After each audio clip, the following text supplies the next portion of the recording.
राधे राधे भाइयों और बहनों, आप सभी को मेरा प्यार भरा नमस्कार और मेरे YouTube channel music with Poonam में आप सभी का बहुत बहुत स्वागत है। आज मैं पुनः उपस्थित हुई हूँ आसान माता की बहुत ही सुंदर कथा लेकर, जो सेठानी की बहू और नागिन पर आधारित कहानी है।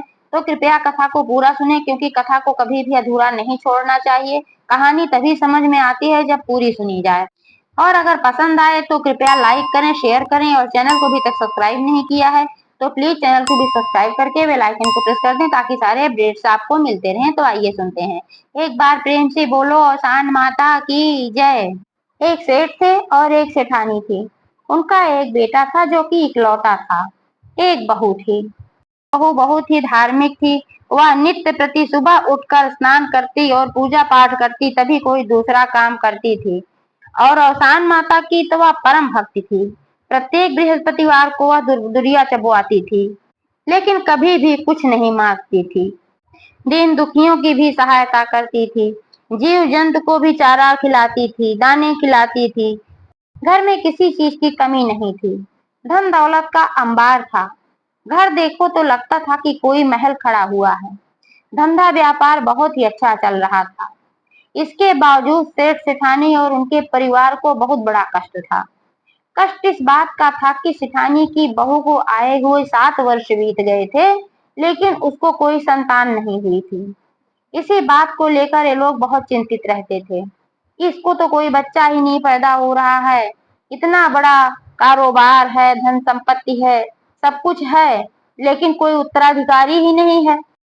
इसके लिए बहू का बहुत इलाज वगैरह कराया, लेकिन कोई भी फायदा नहीं हुआ। अब तो सास उसे ताने देना भी शुरू कर दी थी। हमेशा ताने देती रहती थी, उठते बैठते बोलती रहती थी, जरा सी भी इज्जत नहीं करती थी। बस दिन भर काम में लगा कर रखती थी, पूरा नौकरों की तरह। वो दिन भर बेचारी खटती रहती थी और ताने सुनती रहती थी।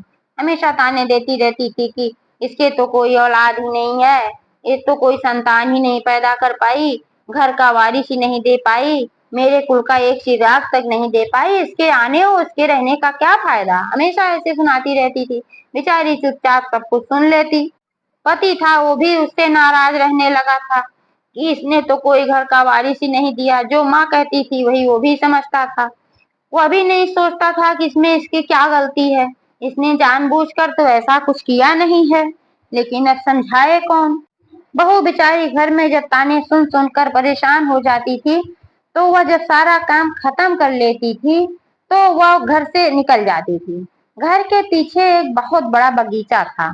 वह वहां पर जाती थी और वहीं पर अपना बैठती थी, पेड़ पौधों से बातें करती थी। जब वहां जाने लगती थी तो एक कटोरी में चावल और एक कटोरी में दूध लेकर जाती थी।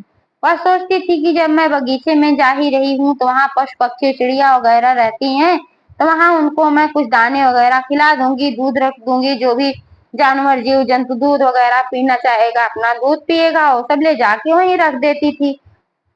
और पेड़ पौधों से बातें करती थी, अपना दुख सुख कहती थी, तो थोड़ा उसका हल्का हो जाता था। घंटा 2 घंटा वहां पर वो रोज बैठती थी। इसी प्रकार 1 वर्ष का समय और बीत गया।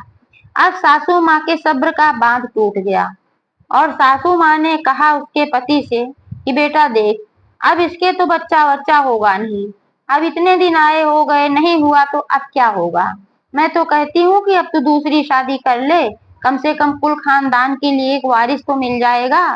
बेटा ने कहा, हाँ ठीक कहती हो माँ, अब मुझे दूसरी शादी करनी ही चाहिए। फिर सेठ सेठानी ने अपने बेटे का दूसरा विवाह कर दिया।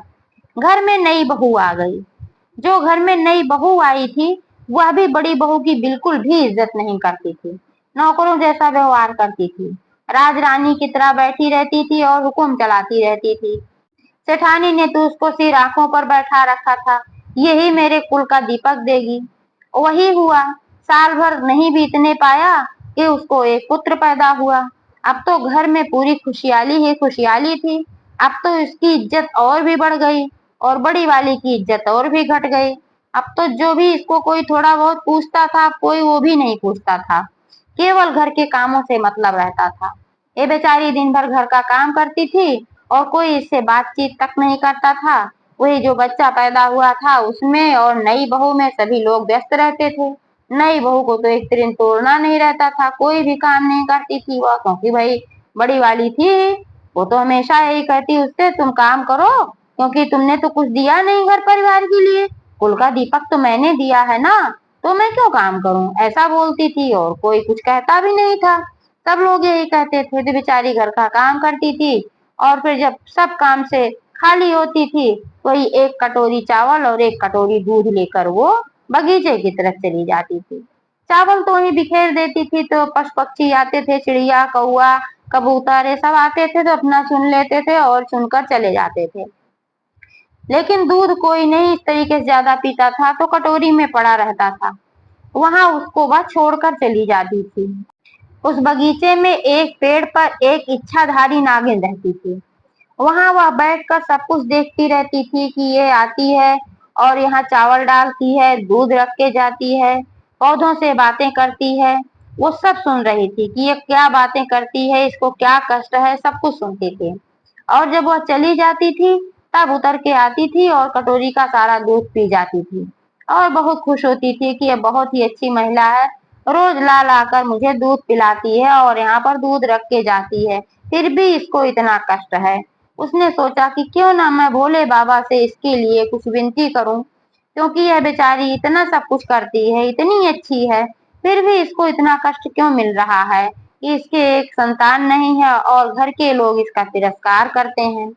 तो नागिन गई भोले बाबा से बोली, है भोले बाबा, हमने देखा है कि जिस बगीचे में हम रहते हैं उसमें एक औरत आती है, दूध रखती है, चावल डालती है, इतना सब धर्म कर्म करती है, इसके बावजूद उसके पास कोई संतान नहीं है।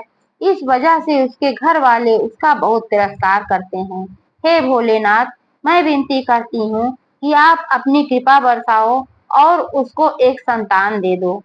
तब भोलेनाथ ने कहा कि हे नागिन, तुम जिस औरत की बात कर रही हो उसके पूर्व जन्म के कुछ ऐसे कर्म थे, इस वजह से उसे संतान प्राप्ति का कोई योग ही नहीं है, तो मैं कैसे उसको संतान दे देता। हाँ, इस जन्म में उसने बहुत सारे पुण्य कर्म किए हैं, इसकी वजह से पिछले जन्म के बहुत से जो पाप कर्म थे वो खत्म हो गए हैं। इस वजह से उसको कुछ दिनों के लिए पुत्र रत्न दिया जा सकता है।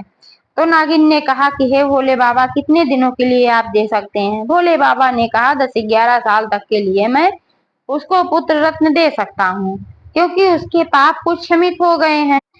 नागिन ने कहा हे भोलेनाथ, उसके बाद क्या होगा। भोलेनाथ ने कहा उसके बाद मैं उस बालक को अपने पास बुला लूंगा। तब नागिन ने कहा कि हे भोलेनाथ, यह तो बहुत ही कठिन बात है, बहुत ही कष्टप्रद बात है। एक माँ के सामने अगर आप उसके बेटे को बुलाओगे तो उसके दिल पर क्या गुजरेगी, वह तो जीते जी मर जाएगी। भोलेनाथ ने कहा हे नागिन, मैं क्या कर सकता हूँ, अब इतना ही उसके भाग्य में लिखा है, तो अब इसके आगे मैं क्या कर सकता हूँ। इंसान तो अपना भाग्य खुद बनाता है, आगे अगर उसने कुछ अच्छे कर्म किए तो शायद कुछ दिन के लिए वो उसका बच्चा उसके साथ और रह लेगा। नागिन ने कहा ठीक है, अभी के लिए आप दीजिए, बाद का बाद में देखा जाएगा। भोलेनाथ ने कहा तथास्तु। और कुछ दिनों बाद सेठानी की बहू को मालूम हुआ कि वह गर्भवती है। इससे वह बहुत प्रसन्न हुई, घर में सभी को बताया। जब सब लोगों ने जाना कि यह गर्भवती है तो फिर सब लोग उसकी इज्जत करने लगे और उससे काम वाम नहीं करवाते थे, फिर घर में नौकरानी लगा दिया। 9 महीने बाद एक सुंदर पुत्र ने जन्म लिया। घर में खुशहाली ही खुशहाली छा गई कि कहाँ एक भी संतान नहीं थी, अब दो दो संतानें हो गई हैं, एक छोटी बहू की और एक बड़ी बहू की, दोनों के दो बेटे हो गए हैं। सभी बहुत खुश थे।